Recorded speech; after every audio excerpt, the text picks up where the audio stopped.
So you're not having any luck with the ladies, huh? You've exited your formative years with zero achievements to speak of and are now entering your glory years at the speed of sound with the social skills of a 160-year-old Galapagos tortoise. No matter how hard you try to assimilate into the crowd of awesome, party-attending, life-loving, relationship-having dudes, you just don't seem to fit in. Well, come closer, sit on your old Uncle Obese Loser's lap, and let me tell you just how you might be able to survive long enough to reach a point of utter complacency with your miserable life. In a world full of bully jock assholes, disgusting roasties, and idiot chads. Obese Loser, that's me. And I'm gonna try to do the impossible and make a guide to help you survive inceldom.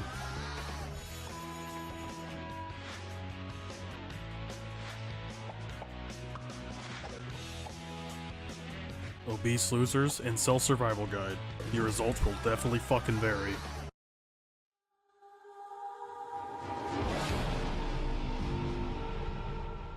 There's actually a lot that goes into being an unloved incel behind the scenes, things that most normal people don't have the time to think about due to them being distracted by some fun or romantic activity at all times. So the most crucial thing to understand up front is that your life is pretty much entirely over before it began. Your tangible effect on the people's existences around you is literally non-existent. It is imperative you understand that. That's why I like to live my life in what I call spectator mode. This extremely emotionally intelligent and healthy lifestyle consists of simply spectating other people's lives around you and using that Jimmy Neutron brain of yours to just insert yourself into any scenario you are currently viewing. I typically do this when I see some idiot oaf out with his GF in public. I just replace that dumbass with my own self-interpretation, thinking of all the ways I could do better than him, and give her the time of her life, showing her all the nearest retro video game shops, and how my mom can drive us anywhere she wants to go at any time due to her recent unemployment, looking into her eyes as she gazes into mine, finally realizing the emotional intelligence she yearned for all those years was right in front of her stupid, retarded ass the entire time. And as we stand under the altar at the atheist church, she tells me how much she regrets not being a virgin as well. And as we finish our vows and lean in for the kiss that will officially... Alright, son, your food is all ready. Just to be very clear, I am liberal. You are definitely liberal. You could be fascist. You are 50-50. So you weren't invited to the weekly high school suck and fuck substance inhalation relationship developing party. Who would have possibly guessed? As an incel, it's in your best interest to socially adapt to your ecosystem.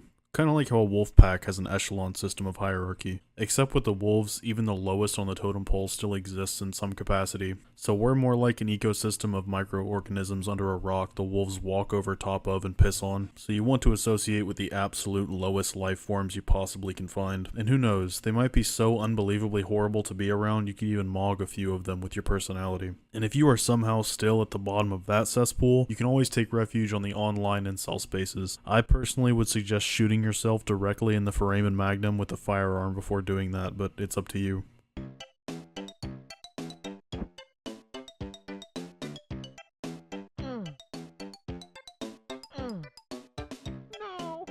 As an incel, you should really try to realize looks, personality, social status, they aren't everything. You can always make your own worth for yourself through your own decisions and actions. No social experiences or self-image should ever dictate how you live your life. At the end of the day, those things are just a lens to view the world through, obscuring your vision of reality into whatever your subconscious mind wants to interpret it as.